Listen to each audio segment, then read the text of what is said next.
Rodez donc est une ville antique importante et elle a notamment été parmi les monuments publics importants qui rythment son histoire, outre l'amphithéâtre qui était notamment adapté, paraît-il, aux jeux aquatiques, ce qui fait paraître un peu à sourire, parce que quand c'est le froid qu'ils pouvaient faire à Rodez, donc les jeux aquatiques au mois de février, ça devait être quelque chose. On a l'amphithéâtre, donc l'amphithéâtre qui est connu, mais aussi le forum qui est un des plus grands de Gaulle et qui est précoce aussi, puisqu'on a une inscription latine importante et qui montre qu'il y a un haut magistrat qui a servi en Italie et qui est un personnage important visiblement. Et il y a également un monument qui était un peu tombé dans l'oubli depuis les premières fouilles du 19e siècle, c'est l'aqueduc de Vors, qui alimentait depuis le Ségala à une vingtaine de kilomètres au sud-ouest de Rodez, la ville antique. Cet aqueduc fait 24 kilomètres de développement à peu près. Sur une vingtaine de kilomètres, c'est un conduit souterrain. Il prend sa source à Vors,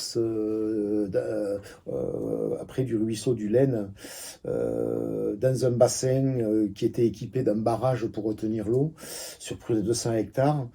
Et ensuite, le tracé souterrain suit les méandres du Laine avec deux passages au moins sous des tunnels de plus de 100 et 200 mètres de long. Et arrivé sur le plateau de Malan, au sud de Rodez, l'aqueduc progressivement sort de terre sur un talus à peu près sur une centaine de mètres. Et après, il est sur 800 mètres, sur Arche et sur Pile. Et donc cet aqueduc, qui devait au moins avoir 20 mètres de haut, voire une quarantaine de mètres de hauteur, devait marquer fortement le paysage avec ses arches sur près d'1 kilomètre. Et Arche qui se voyait depuis la voie romaine de Toulouse, l'ancêtre de la RN 88, qui arrivait par ce secteur-là sur la ville de Rodez depuis Toulouse. Et donc ça devait être un signal de romanisation très fort. La couverture s'effondrait, la couverture de la fontaine, enfin, de la fontaine qu'on appelle la fontaine romaine. Là. Elle s'effondrait et avant de faire la maçonnerie dessus, il a fallu faire le coffrage. C'est M. Maviel Gilbert de Vors qui l'a construit, le coffrage. Et il m'a embauché avec deux voisins pour le transporter sur 500 mètres. Avec un tracteur de l'époque, on avait fait tout un attirail parce qu'on n'avait pas de télescopique, on n'avait pas tout ça. Mais on est arrivé à le transporter à peu près sur place, puis avec une grue, ils l'ont monté dessus. Et c'est M. Clément, maçon, entrepreneur de maçonnerie à Barraqueville, qui a fait la couverture. La rénovation. La rénovation en ciment. La route, vous verrez, sur le mur, il y a un truc d'altitude, c'est 754 mètres. Et vous voyez, le son à peu près tout à cette hauteur, le bassin là-haut, le son à 750, en gros.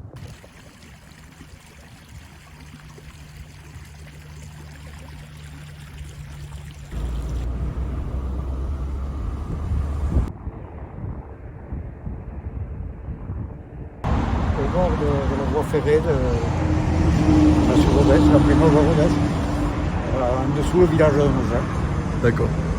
Je ne sais pas s'il y est toujours, je pense, parce qu'ils ont regardé. C'était l'aqueduc qui passait, vous pensez? Ah, il y a l'aqueduc qui passait là, oui. D'accord. Il y avait un aqueduc. Dans le champ, oui, on voyait l'humidité. L'humidité qui partait très sec. Moi, j'étais tout gamin, à l'époque. Ça se voyait vraiment, quoi. D'accord. Donc vous voyez l'aqueduc, mais vous le l'herbe, deviniez, quoi. Oui. Quand il y avait des trèfles de l'hiver, ça poussait davantage. Voilà.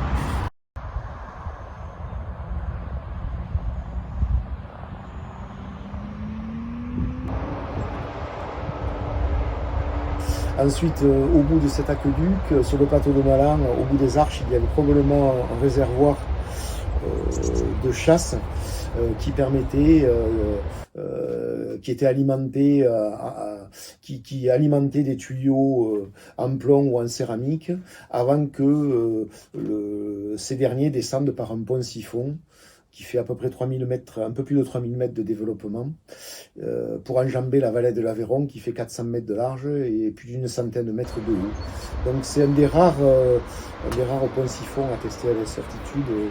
On en a à Bavay, on en a à Saintes, on en a un autre à Lyon, à Lugdunum. Et donc Rhodes fait partie de ces aqueducs avec un pont-siphon qui est un système assez rare, qui montre une complexité importante. On part de Vors, on est à quelque part autour de 710-711 mètres d'altitude et on arrive sur le sommet de Rhodes à 630 mètres d'altitude. Le conduit souterrain à 1,5 mm par mètre de pandage. Et sur l'ensemble du tracé, l'aqueduc à peu près 2 mm et demi de pandage en moyenne. Ce qui montre, c'est une prouesse technique. Il faut imaginer, avec les moyens de l'époque, ils n'ont pas le niveau à laser qu'on en a de nos jours, etc. Ils sont arrivés à faire un ouvrage qui est une prouesse technique, qui a eu un impact aussi environnemental énorme. Puisque sur 28 km, il a fallu faire des maçonneries, creuser et monter le conduit souterrain. Le conduit souterrain, il fait à peu près 1,50 m de hauteur sous voûte. Il fait une soixantaine de centimètres de large. Et il est enduit d'un mortier hydraulique qui permet à l'eau de circuler à l'intérieur. Et ce mortier hydraulique, on s'est amusé à calculer avec sa quantité, sa densité. Il en fallait rien que le mortier hydraulique pour enduire la partie souterraine, il fallait à peu près 175 tonnes au kilomètre. Donc ça veut dire que sur les 24 km de souterrain, il y a 42 000 tonnes de mortier, de tuyaux qui ont été faits, donc avec de la brique pilée, mais aussi avec de la chaux qu'il a fallu aller chercher. Comme on est ici sur le Ségala, il a fallu aller chercher la chaux des fours à chaux du COS. Et on ne parle pas des murs de l'aqueduc lui-même, de la partie souterraine qui font 1 mètre de large. Donc il y a une quantité de matériaux qu'il a fallu extraire, et puis l'ingéniosité qu'il a fallu, avec l'agroma, avec l'instrument de mesure de l'époque. On est arrivé à alimenter Rhodes en eau, quelque part dans la seconde moitié du 1er siècle de notre ère. Au Haut-Empire, il y a encore beaucoup de puits à eau à Rhodes.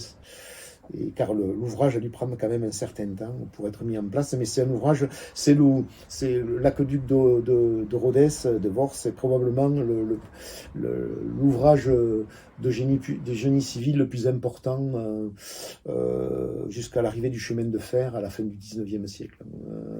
En termes de moyens humains qu'il a fallu mettre en place, de quantité de matériaux, c'est une prouesse technologique qui était un peu tombée dans l'oubli, qu'on redécouvre maintenant au gré de plusieurs opérations archéologiques récentes qui ont révélé notamment sa partie finale juste avant l'arrivée sur Rhodes.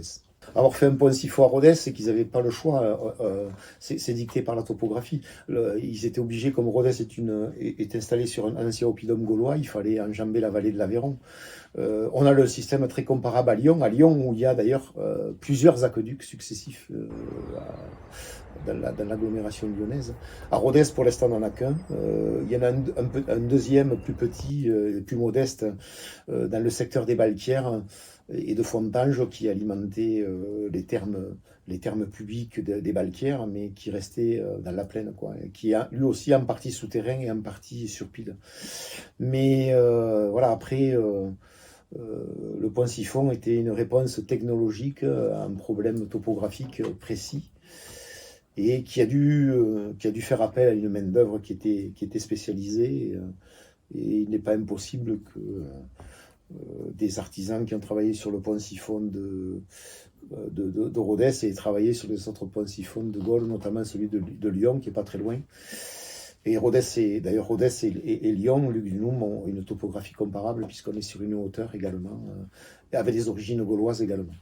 Alors, concernant la partie finale de l'aqueduc, entre le réservoir après la partie sur arche et le pont, le réservoir de chasse qui permettait à l'eau de passer sur le pont-siphon et ensuite qui remontait sur la butte de Rhodes, qui était un peu plus bas d'une quinzaine de mètres par rapport à la bordure du plateau de Malan. Et donc sur l'arrivée sur Rhodes, il y avait un réservoir de fuite qui permettait de récupérer l'eau. Et donc il a fallu, pour le pont siphon, il y avait probablement des tuyaux en plomb.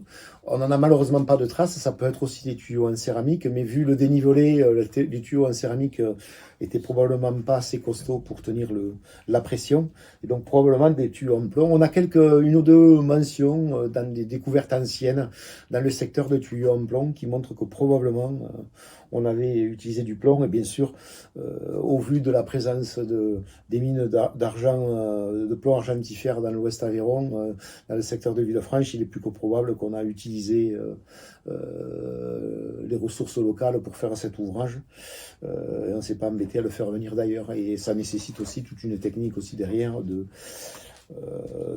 séparation du plomb par coupellation, mais également le traitement et la réalisation de tuyaux. Tuyaux en plomb qu'on connaît aussi dans les fouilles urbaines de Rodez, où il y a quelques exemples de tuyaux en plomb qui ont été retrouvés dans les fouilles urbaines. Et donc c'est quelque chose qui existait localement. Après, on n'a pas forcément les analyses, même si maintenant, avec les éléments de trace, on arrive à préciser les districts miniers. C'est peut-être quelque chose qui sera précisé dans les années à venir au vu des éléments en plomb que l'on connaît localement. Une fois que tous ces édifices ou ces infrastructures ont été abandonnées, ne servaient plus, eh bien, on a récupéré les matériaux, et en particulier les matériaux métalliques, le plomb.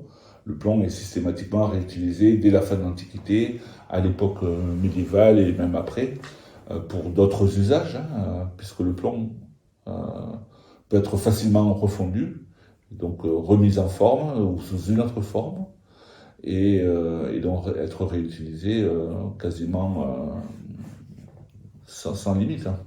Je ne dirais pas jusqu'à dire que ces mines ont été exploitées justement pour voir le marché local, mais dans la mesure où il y avait des ressources locales, il y a fort à parier que le plomb qui a pu être utilisé ou qui a été utilisé pour ce pont siphon, et en particulier, d'une manière générale, pour conduire l'eau dans les établissements thermaux de Rodez, de l'antique Rodez en particulier, proviennent, ou une partie en tout cas, proviennent des ressources locales, parce que forcément ça rendait le plomb moins cher.